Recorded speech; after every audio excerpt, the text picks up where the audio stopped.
If there is evil in this world and it causes the suffering of innocent people, if God is good but unable to redress this, he is impotent. If God is not good and merely omnipotent and does not redress these things, he is evil. If God is neither good nor omnipotent, he cannot be called God. Therefore, the real existence of a good and omnipotent God is an impossible fallacy. Your eyes widen when you are genuinely angry. Your thick brows rise, your lashes and lips quiver, and your chest heaves with every breath you grasp. As soon as I returned to the pen, you hastily scrawled in the notebook. In that case, my God is both good and full of sorrow. If you are attracted to such nonsensical arguments, one day your own real existence will become an impossible fallacy. So, those are some of the lines from the book Greek Lessons by Kang.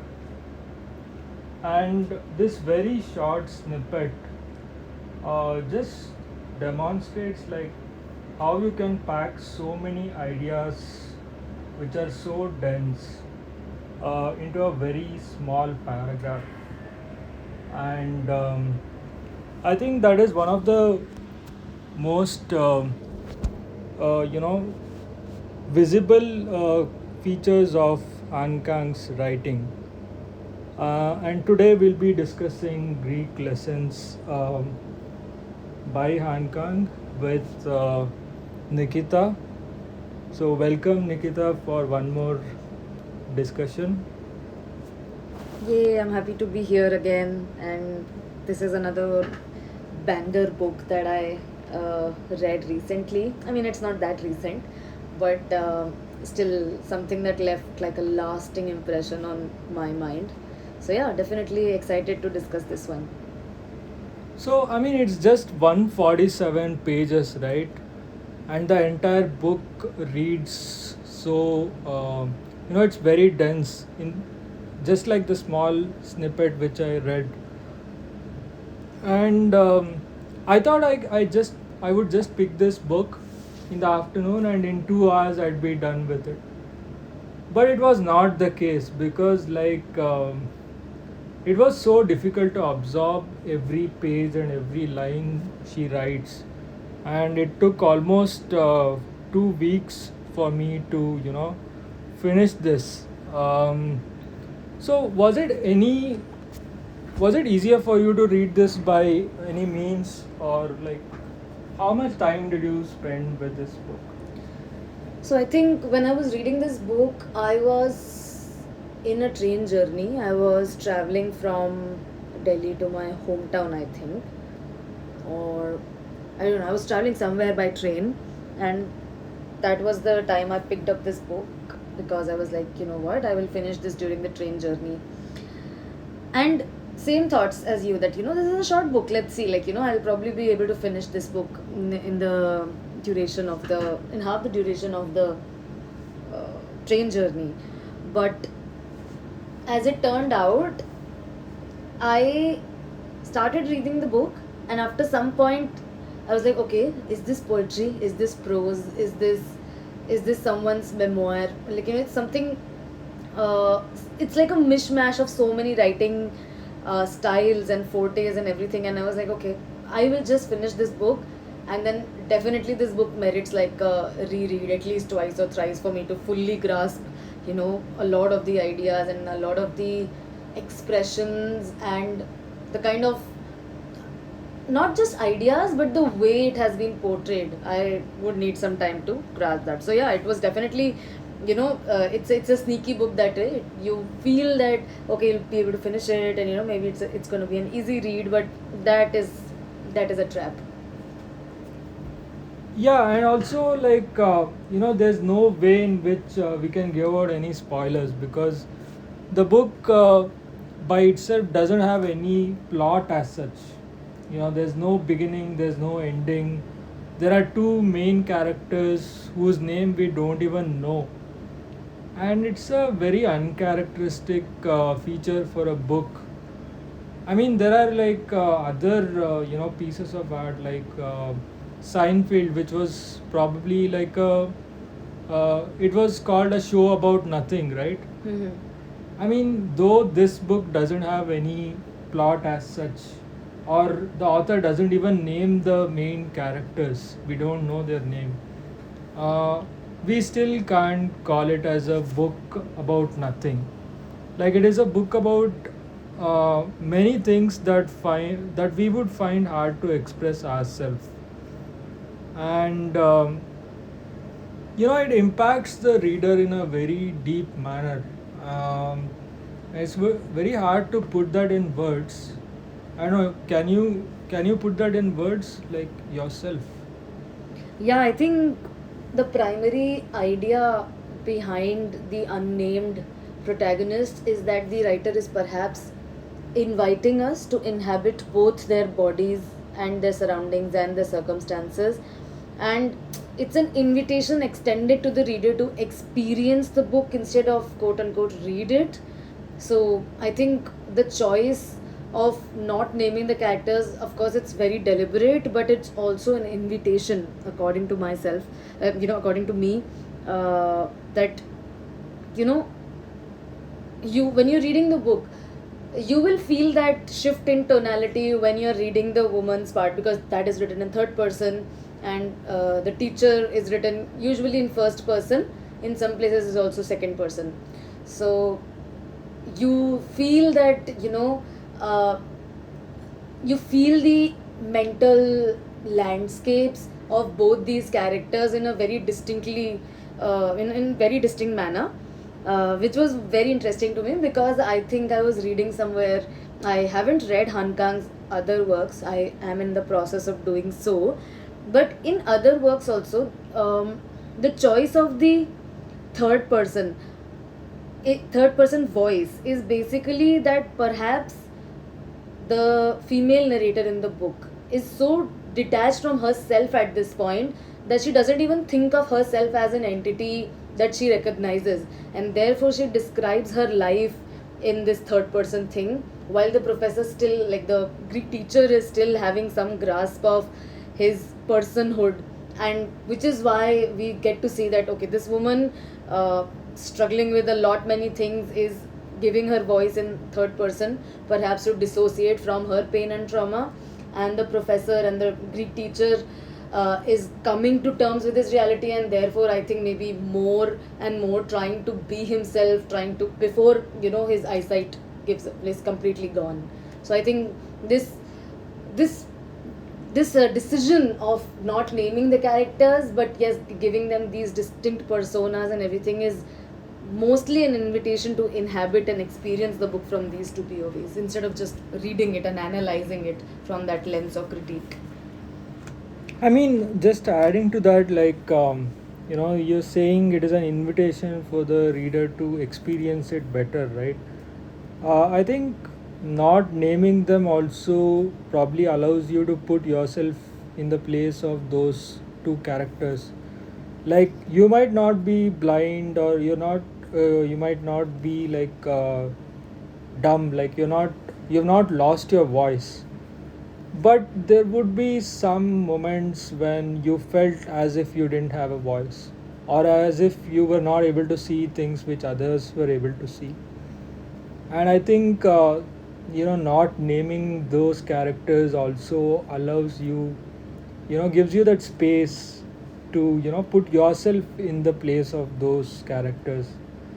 Yeah. um, And and also, like, one more point about this was both these characters are really vulnerable. Like, there aren't, I mean, we should talk about the side characters as well, but there are two, three other characters: the mother of the woman, the sister of the professor. I mean, before we get into it, I think you should probably give a plot line, or at least an introduction to these, to the overall book, and also the writing style. You were talking about the first person, third person thing, right? I think a short summary of that would be helpful, before we get into the further parts of it. so, yeah, I mean, As you mentioned earlier, there is no plot line per se that governs this book, but I think the larger plot is that there is a woman who has lost her ability to speak, and there is a teacher, and there's a man who is losing his eyesight rapidly because of a hereditary disease. His father also had the disease, and he also has it, and he knows that within a year or two he'll be completely blind. And both of these characters are brought together by language classes. They are both, so the man is the teacher of classical Greek, and the woman is learning Greek because she believes it will bring back her voice. It's Because funny. it has done in the past as well. Yeah, so the woman had one such instance where she had lost her voice in the past. A similar case where, I think that happened because she lost that dog, something Yeah, like that, right? yeah. And she couldn't speak, and then she started learning French, and it was that there was a particular French word. I think it was bibliothèque that got her, speaking again. But then later in life she loses her mother and she loses the custody of her son, and it is the most crucial moment where she should speak up is where she is unable to speak anymore, and she has regressed to that stage in her life where she was unable to speak. So these two people have come together in this book studying. One is teaching Greek, and this woman is learning Greek, both in hopes of grasping something that they both are losing. So yeah, I think this is the overall summary of the book. Do you want to add anything? Yeah, that is the overall summary of the book, but there's also the underlying subtext about human connection. Um, so basically it's a collection of random events from both their lives and some moments that they spend together in the class and after the class. And later, when he reaches the final stages of his blindness, uh, that is when the student also gives him some kind of support from the health perspective. But during these moments when he badly wanted to speak to someone, the person closest to him is unable to speak, Hmm. and therein lies that huge void in human connection between the two of them. Like she tries to communicate with him by writing on his hand or something of that sort, but he is he's unsatisfied by that kind of communication, and finally it ends in a very abstract space where both of them probably share a close, intimate moment, and it ends with a certain poem which is again very, very abstract. But the underlying theme of the entire book is how important human connection is, and how important our senses are in this process. Um, and in addition to this, in the random events which are explained, uh, like there is the Greek teacher's friend and his former love interest and his sister with whom he is communicating again, which is sort of reinforcing the need for human connection when you're probably feeling alone, or you're feeling disconnected from the world because it's beyond the loss of sense, it's also a loss of self as well. um, and the woman is also kind of losing things which mean a lot to her, which is her daughter. She's separated, she's losing her mother, and there again, connections, human connections which mattered the most to her, are being taken away, and along with that, or probably because of that, her ability to speak is also being taken away, and there's a lot of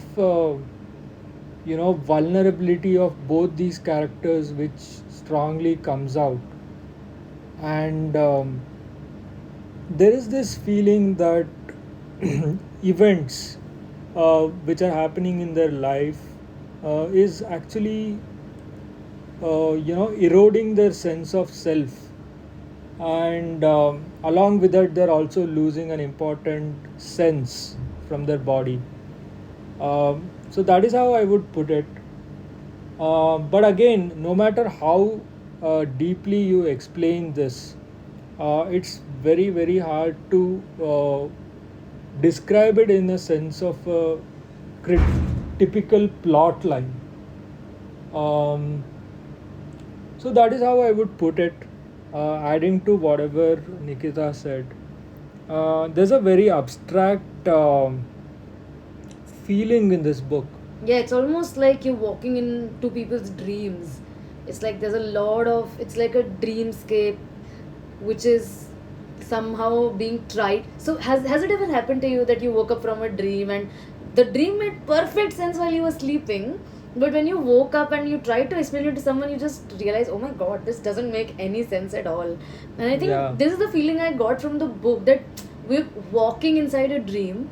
It is making sense somewhat, because it's not your dream but someone else's.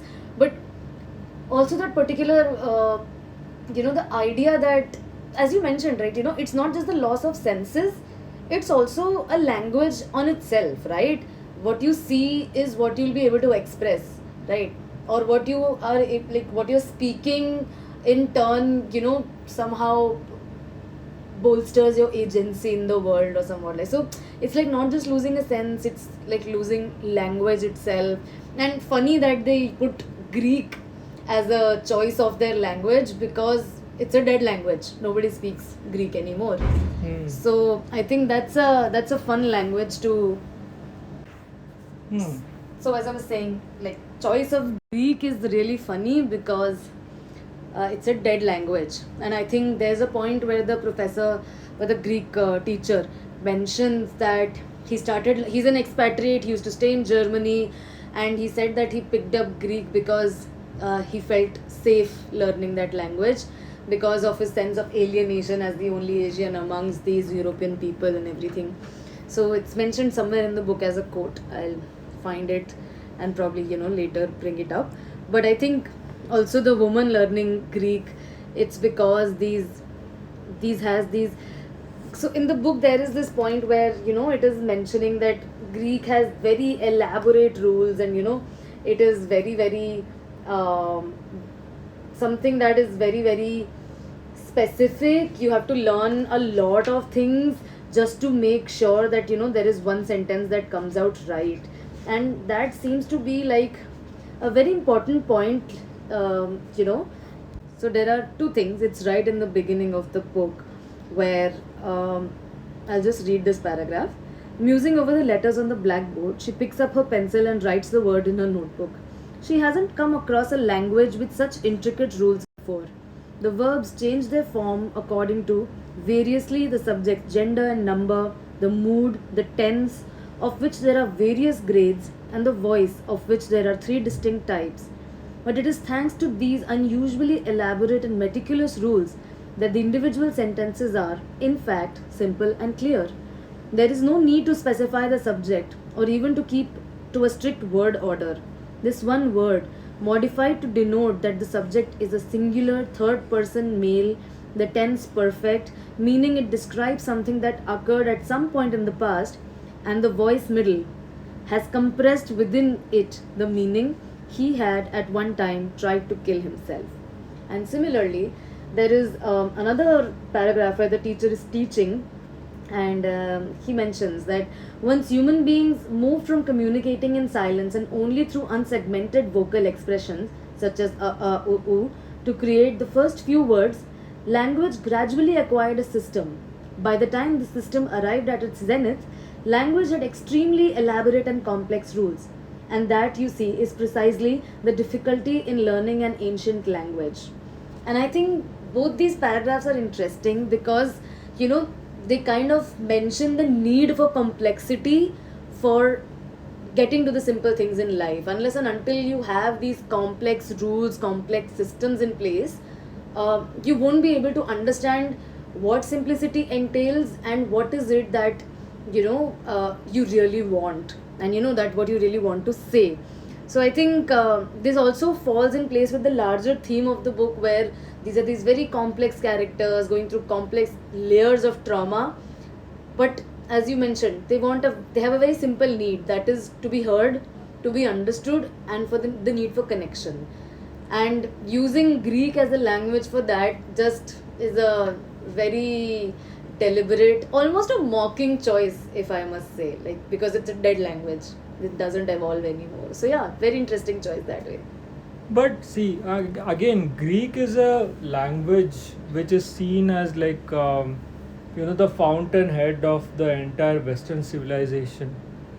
And back in India, it is also like some people feel that a lot of Indian culture also is captured through Sanskrit.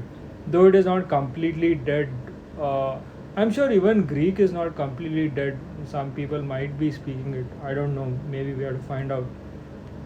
It's very strange that certain languages which are deemed to be, like the fountainhead of that culture of huge masses of people, are ignored by the same mass of people who have inherited that culture. In a sense, I don't think it's a mocking choice. It is a deliberate choice because Greek is considered to be the fountainhead of Western civilization. But again, I don't know why a Korean writer picked that language as a central theme in her, work, because there is no obligation for that author to, appeal to a Western audience. This is a translated work, by the way. So maybe the Korean society is westernizing, or it also talks about migration, right? Because the Greek teacher had migrated to Germany and he had lived there, got an education and all of that. And his choice of Greek as the language to learn in Germany is probably his attempt to, appear more Western than a regular Western guy, like more European than a real European, as if to prove himself that, what, you might be a European. You idiots don't know the language which defines the Western culture or the European heritage. But see, I am an Asian, I know your culture. I mean, it could be that kind of a gesture as well, but obviously, the book doesn't say anything of that sort. It's only our imagination. But I don't feel it is a comical choice, but I think it is also, again, the need for communication, right? You're not just communicating with the present generation or present heritage, you're also communicating to the people who are dead and gone, or trying to understand how they spoke, or what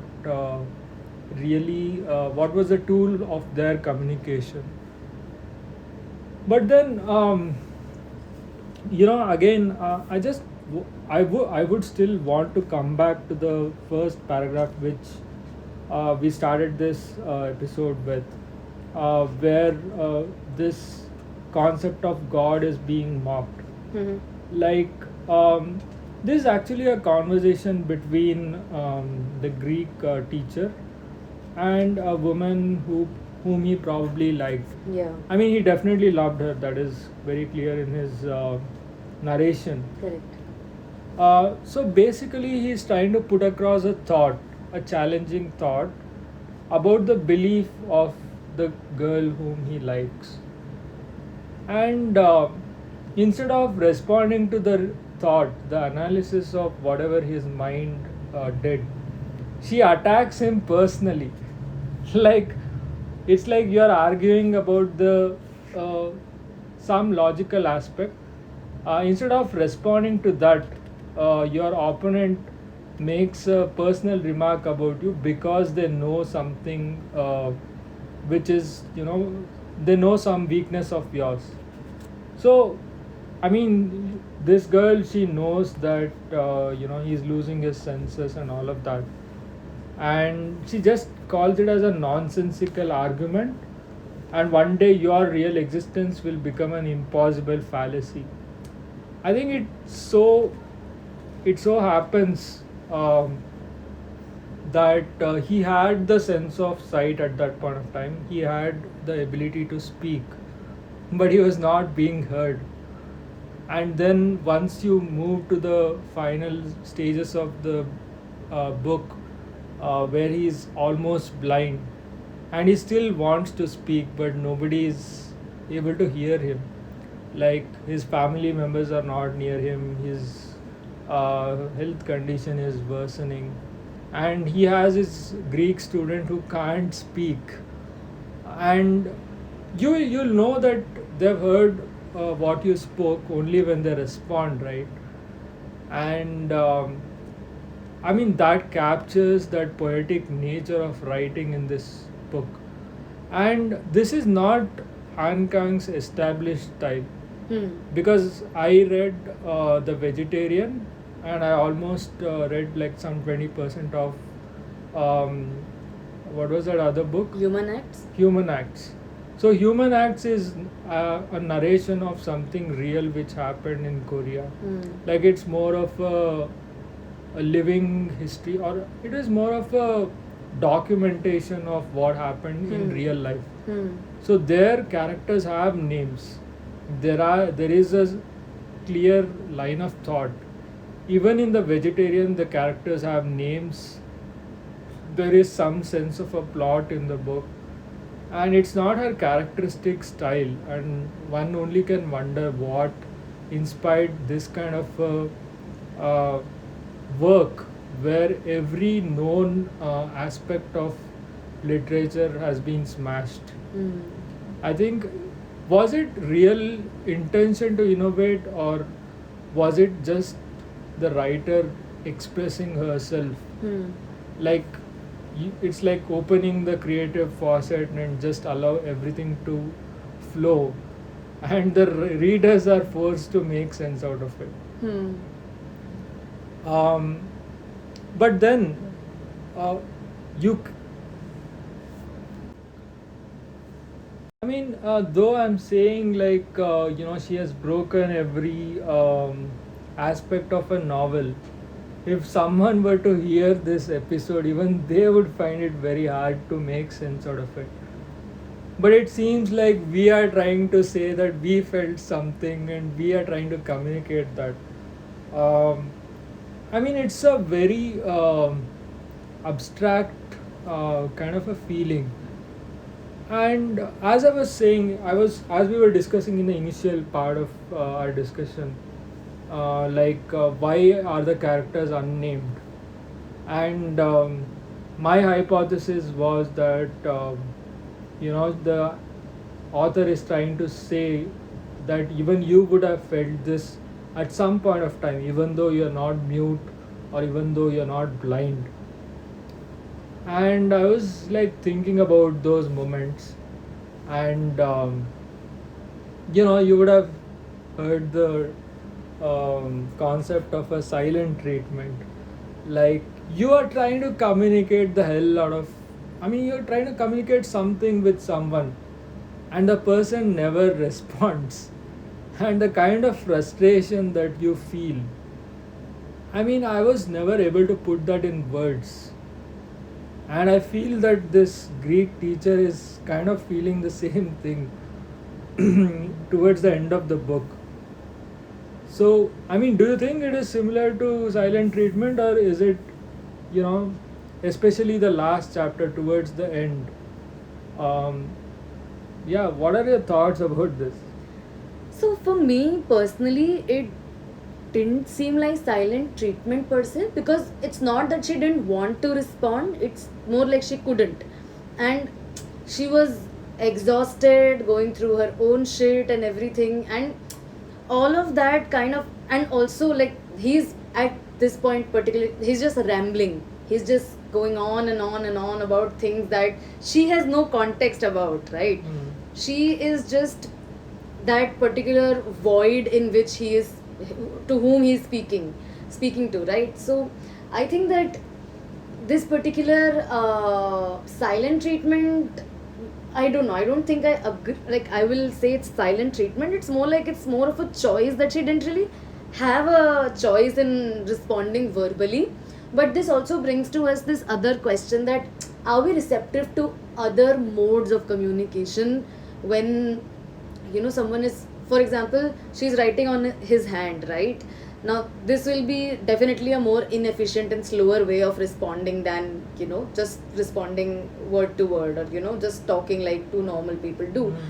But are we receptive to this? Are we making space for these other modes of communication to come in? Like like for example, if you know that a person is unable to speak, then many times it happens, like like slightly digressing from the plot itself, that when we are in a gathering and we know that someone might be let's say hearing impaired, or they cannot, or they are mute, let us hypothesize such a situation. You will of course make some space for them to either say their piece, write something down, and share it with the larger group, right? But in many cases, this doesn't happen, right? You're just going on and on and on, and you just, especially in terms of relationships, when you talk about, you feel that okay, I am communicating so much, but it's like you're communicating in a different language. That person, you're communicating in Mandarin, and the other person is like, damn, I don't know Mandarin, what is this guy talking about, right? So I think in this particular case, it's these two distinct modes of communication, let's say even language, in this sense that okay, this woman is understanding what he's saying, but there's no way she can respond. First of all, she doesn't have context. Second, she cannot speak, and her mode of response is probably just inefficient because she's exhausted and dealing with her own things. Because if you see the last pages, he's saying something and she's relating to her own experiences, going in her own, zoning out in her own set of things. So I think it's both these people, apart from needing therapy, also need like other people who know their context to support them, instead of just they're just ping ponging in the void, I feel, at this point. No, I think this is also written in a time and age when probably the technology for that was not available, right? For example, you are saying that you can write down on a piece of paper, but this guy can't read it, he is blind. Yeah. But probably in today's world, you can probably have an app where you type something and you press a button and it Dictates, it converts text to speech. Yeah. That would be very much possible today. Yeah. But again, in your response, I actually find an answer to my question, like indirectly. Some people are unable to understand, like they're incapable of understanding like what you're trying to say, or there is some barrier within them, like not a sensory barrier, probably an emotional barrier, or they themselves are drowning in their own stuff, because of which they're not able to respond to you. I mean, I'm not saying that a silent treatment is a deliberate and malicious and pre-planned kind of a thing. I mean, I can somehow empathize now because of these two characters. Like whatever silent treatment that I am alluding to, like probably which I filled in the gaps from my own experiences. It's not because probably someone is malicious. They're not playing a psychological trick on you. Yeah. It's like they are truly unable to understand, not in the sensory thing, like emotionally, in the sense that there is no space for absorbing your words because they have already drowned in their own issues, right? I think, there is this is all happening because that the author has left that void, and in that void we can actually add anything that we want and make sense out of things that didn't make sense so far. Yeah. That is what I do feel. But then were you able to relate to these characters, or are they like alien to you? No, so as I mentioned earlier, the whole design of the book is an invitation to experience the book and not read it. Okay. And I wholeheartedly accepted the whole invitation, because I think you also mentioned, right, that you have felt that, like maybe sometime in your life you have felt that you have felt unheard, or you have felt like you have lost your voice, metaphorically, and I think I could completely relate with, uh, both the characters in that sense. For example, the woman, she is literally just clasping at the last straws of her sanity. She's like, oh my god, everything in my life is finished, and I am unable to do, like, I think, she's a poet, and she used to do recitations, right? And she used to recite poetry and everything, and now her livelihood is at stake. Her personal life is in shambles. She's lost her mother, she's lost custody of her son, and she's also losing money. She's literally at the edge of her sanity, right? So I think everyone, I mean, I hope not everyone, but like, at least me having reached that point where you're like, oh my god, nothing is going right, and I must do something completely, completely random to keep my sanity, like, like, Learn arrange my Greek. closet, right? It's just a way of giving that anchor to your mind that, okay, okay, if you can understand this language, you're doing something right. It's just these little rewards we would like to give ourselves, right? That, okay, I perceive this language to be difficult, and therefore if I do something in it and I manage to understand it, read in it, write in it, then I'm still capable of doing something, and I'm not completely worthless, right? Hmm. So that is there. So I could feel that from that end. And there is also the teacher who's like, okay, my life is absolutely going to shit, I know that, because I've seen my father go through the same fate. So I want to live as much as possible, see, and read as much as possible before, and discuss ideas before I completely lose my sight. So both of them are, like, edging towards a finality, and Hmm. it's their attempt to keep themselves, keep delaying that eventuality. Hmm. So yeah, I think I could definitely relate to both these characters, and I think for me this was the intent of the book, to actually detach from their so-called disability and engage with it in a more metaphorical and figurative sense. That, have you felt this way before? Have you felt like, that many times when you read something, you're like, okay, I need to read this again because I completely didn't understand what this was saying, and then you read it again and again, and then finally, with each iteration, you find a different meaning ascribed to it, and finally, like, okay, now finally I've understood what this thing is trying to say. And I think this book also does the same thing to you, like, what did that mean again? I'll go back and read it again, and then you read it again. But the fun part of the book is that every time you'll come up with some new meaning to it, and you will find some new new idea that germinates in your head with each iteration of the book that you complete. So I think that is very fascinating about this book, and I am looking forward to read more Kang because of this book, actually. Hmm.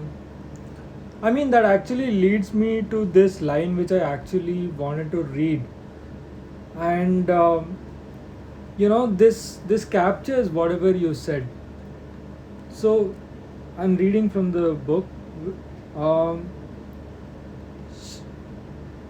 she knows that no single specific experience led to her loss of language. Language worn ragged over thousands of years from wear and tear by countless tongues and pens. Language worn ragged over the course of her life by her own tongue and pen. Each time she tried to begin a sentence, she could feel her aged heart. Her patched and repatched, dried up, expressionless heart. The more keenly she felt it, the more fiercely she clasped the words, until all at once her grip slackened. The dull fragments dropped to her feet. The sawtooth cogs stopped turning. A part of her, the place within her that had been worn down from hard endurance, fell away like flesh, like soft tofu dented by a spoon. I mean, that's the end of the quote, and it truly, captures whatever you were saying. Like, she has tried very hard to hold on to her sanity and whatever meant something to her, and You know, like finally it was so overwhelming that it had to break down at some point of time. And you know, this after I finished the book, then I started thinking about what are the most important senses for me to live a sane life.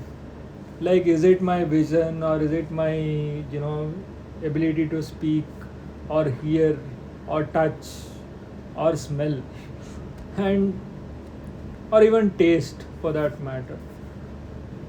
I don't know, like, do you feel that you can do away with, like, let's say out of these senses you have only one or two, or you're forced to drop one or two? Like, would you make a choice between any of these senses? My God, I hope such a situation never arises. I like very much all of them because, um, because again, there is just every sense leads to a sensory language and a story, right? So, for example, if you're roaming around and you smell this familiar smell that takes you back like 15-20 years when you used to visit your grandparents' house during summer vacations and you're suddenly transported back in time, right? I wouldn't trade that for anything, right? So, similarly, I think loss of any sense is loss of a language unto itself. Maybe a language that we use to tell ourselves things, the make sense of our lives, weave the story of our lives, or whether it is about understanding the world, externally, and then somehow finding our place in it. So no, I would not trade my senses for anything. I'm like, just kill me, please. I don't want to live without my senses. Even one sense, you want everything. Yes, I want everything. Yeah, this is perfect. No, just kill me. And I'm like, nahi, I cannot live without this. But I mean, there are people who are living. I think I have like more respect for that, because once I had this. There was a change of season, and I was not able to speak for 2-3 days. Like, something happened to my throat, and I was part of. I was trying to speak words, and I was not able to speak even a single word, and like some croaks were coming out. And then I took some medical advice from you also to eat some whatever. What was it? Nalina Kanti. Or what? Kantika. Some Ayurvedic medicine. Like, I felt so disabled. Like, I was like, first I started speaking in sign language. Then I called people on Google Meet and I typed on the laptop. And some of them started laughing at me. Like, I think more than 50% of my job is communicating and speaking to other people, convincing them, stuff like that. And I felt so disenfranchised. Like, I felt so frustrated just with 3 days of not being able to speak. And I don't know. I think some of these feelings, maybe I don't have feelings, memory of feelings from my childhood and past, but 2-3 of these recent experiences, like, felt like more amplified after reading this. But then I did stop and think and wondered, like, which sense I would let go. And I thought, see, I can't smell things very well anyway. Like, if at all my sense of smelling has hurt me, it's only when there's a bad smell, right? And good smell, like, I don't know, like, I do like good smell, but everything seems bland to me. So, like, if I was really forced to give up one sense, then it would be smelling only. I mean, I would be protected from bad smell, which is already a good thing. Then, like, I haven't derived so much joy from good smell. Maybe I'm not smelling things. I'm not poking my nose in places where it should not go. Oh my God. This is But- so cute to do that. But yeah, I do like the smell of the earth after the first rain. But that happens only once in a year, or let's say twice. So only on 2 days I would be losing out on something. Perfume, like even perfume, you know what? If it is a very very subtle smell or something, I would not be able to detect it. Only if someone is putting some mosquito spray kind of a, Axe chocolate or whatever bullshit it is, I would rather that would hit me and I would be only annoyed. I would Yeah. not be happy. So I would give up that. But I think sight, hearing, and speaking are, and it's not possible to lose the sense of touch. I would feel like, is there any medical condition where you can lose your sense of touch? I mean, could be possible. I mean, if you just lose nerve sensation in particular parts. But then, like, your entire body has to lose the nerve sensation, right? No, there is localized paralysis or kind of thing. That's also, what, no? you're not completely losing the sense of touch. Like, Yeah. only in some localized part you would not be able to touch. Yeah. Like, what if every accessible part of you has lost That's touch, what but I'm like, not. but like you've not lost sense of touch in like your bum. Like that would be Yeah. crazy. Like to experience thing using your bum. Okay, weird territory. Yeah, I think those were the two. I mean, broadly, if I think I have a better understanding of this book after we talked about it in this direction of what do you say, analysis of this work. Hmm. Like, I can at least speak about this whole podcast would not have made sense to many people who heard it. Like, they would probably latch on to some lines or some bits of it. But then once again, if I were to summarize this book, I would say it it kind of makes you aware of the importance of your senses, the importance of being connected to someone or something, no matter what is going well or not going well in your life at any given point of time. Absolutely. And if that were to be denied, like even the small events that we would have felt, like someone is not speaking to you even though you're speaking to them, or you're not able to speak for a few days because of some throat infection, or you're not able to see something because you forgot your specs, Oh yeah, that has or happened to me a lot of some times. I don't know, some cataract surgery which makes you blind for a few days. Blind in the sense your eyes are covered. Yeah. Like, even those small events seem like such huge inconveniences. And it only made me appreciate the importance of each sense and the importance of communicating with other humans as well. And not just, having their attention, but also feeling like seen and heard. Like, it's a very famous, seen and heard is a phrase which a lot of people use it. Hmm. But then you'll understand the importance of the phrase when you do feel that you're not seen and heard. Absolutely. And I think if someone is going through that for a very prolonged period of their time, and you can see the extent of destruction which is happening to that individual through these characters which are part of this book, and which kind of makes me feel more empathetic to uh, every person I interact with. Like, how would this person feel if I were to be so cold, and if I were to disregard everything they're speaking, and if I were to be very very numb towards their feelings, Hmm. like, how would this person feel?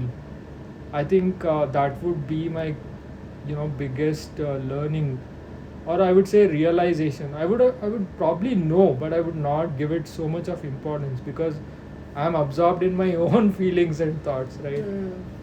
I don't know, I would like to put it that way. Yeah. But then if you have any other thoughts, or if you want to add something about I know it's very hard to touch and feel this book, but if you do want to add something beyond the plot and the characters, the writing style, and the broad themes of the book. I think I would like to hear that. So I think there's just I completely agree with, the book kind of sensitizes you to, first of all, appreciation for your own senses that you already have, but also I think uh, you know how grief and trauma kind of runs parallelly through everyone's lives, and we as human beings are losing touch of many of these spaces where people can, uh, hold each other's emotions, and have those spaces where you feel safe enough to emote and express. Because as we know, these countries like Japan, Korea, all of these, I think they have to maintain this facade of politeness a lot, right? And I think that has a lot to do with how these countries are, especially Japan. Let's say they have like this culture of restraint. You have to be polite, you have to, restrain yourself and all of that, and how that leads to emotional breakdowns. So I think that is definitely there. Second thing, the writing style definitely is just, some places you were just like, okay, beautiful words, beautiful imagery, and you just want to read that again and again. So I think it's just, as I mentioned earlier, it's like walking inside someone's dream, and you're like, okay, this is beautiful but horrible dream. Like it's like describing something horrible in beautiful words, right? And I think and I think that is an achievement unto itself. So I think that is absolutely stunning work here. And in terms of language itself, what role it plays in terms of, having agency in society, in your life. If you know a certain language, then maybe you have power. So I think this is also about having power to reclaim your life, to reclaim your decisions, to go on despite of the trauma. So I think language plays like this very important tool here. And how also our senses are, you know so many times you feel things that you cannot put in words, like language falls short.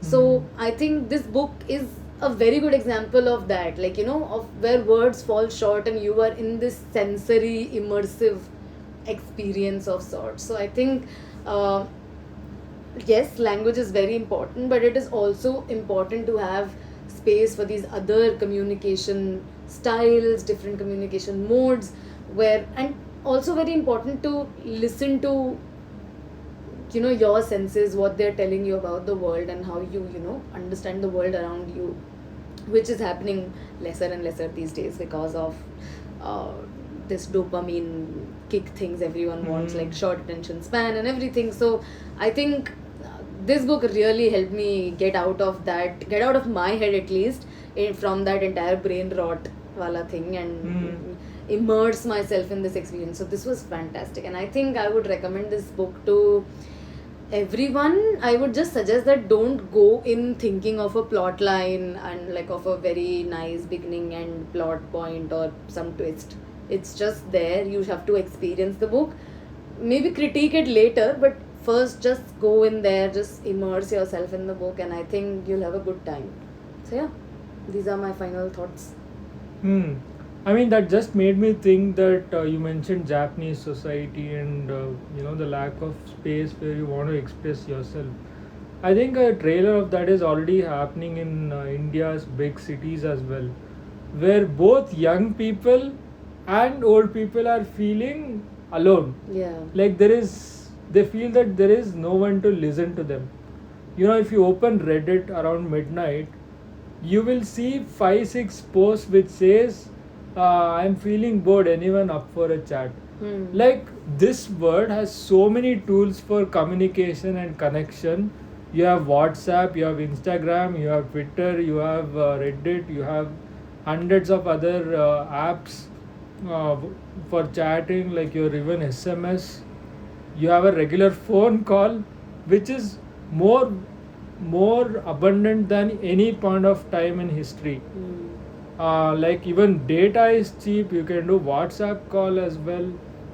like there is innumerable modes of communication which are available, but still people feel that they are lonely. Yeah.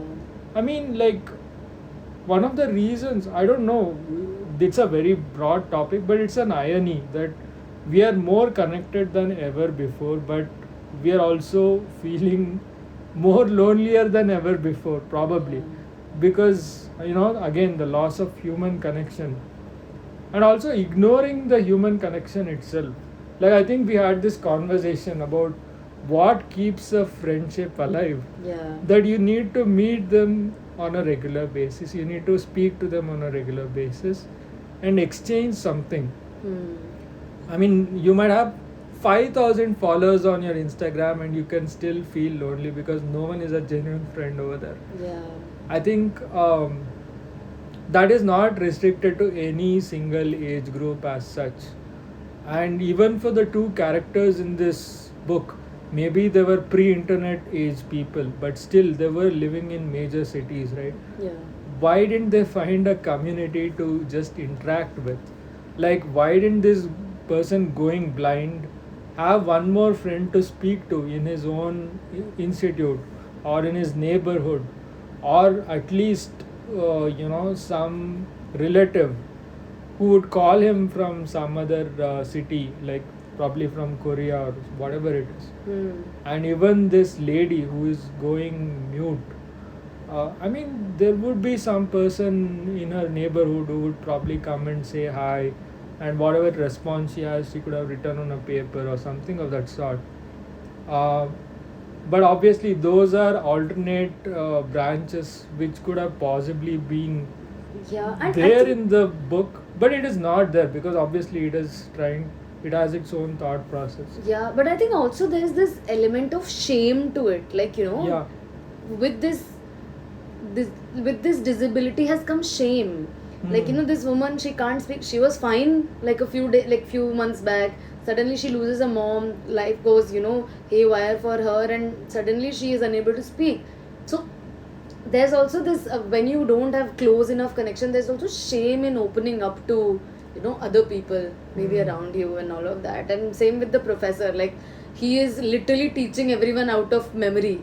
He is unable to see anything and he doesn't say anything because of the shame of losing that sense. So I think that is also a very pertinent experience in the book as well. But yeah, I think I agree with you on that how it is very important for people to have communities, for also communities to make space for many people to come and genuinely try to forge connections between human beings instead of like what's up, what's No, what's even going that on? is not happening. No, Yeah. they'll probably just like your picture or like your story, Yeah. but there's no meaningful Yeah. interaction, right? There's this poem, right? In that there's this line, water, water everywhere, not a drop to drink. It's a similar situation. Yeah. It's like communication devices everywhere, not a single person to To speak communicate. to, yeah. I Absolutely. think that is probably like a right place to end this conversation. Like, please use the plethora of communication devices you have to have at least 4 or 5 real human connections. You don't see it as an investment or a hedge or an insurance. I mean, it's just to be or stay as a human. You have to have at least 4 or 5 genuine connections, no matter where they come from. It could be your relationships or your relatives, family members, or friends, or whatever it is. Like, at least 5 real connections would go a long way in making this world a better place, I would say. I agree. Listen to Dr. Nitish. So yeah, thanks to Nikita for being part of this conversation, and I also thank her for recommending this book so strongly because I ended up buying this book and reading it. So thank you, Nikita, for being part of this. Yes, I'm so happy to be here and looking forward to more discussions in the future. Great. See you then. Bye. Bye.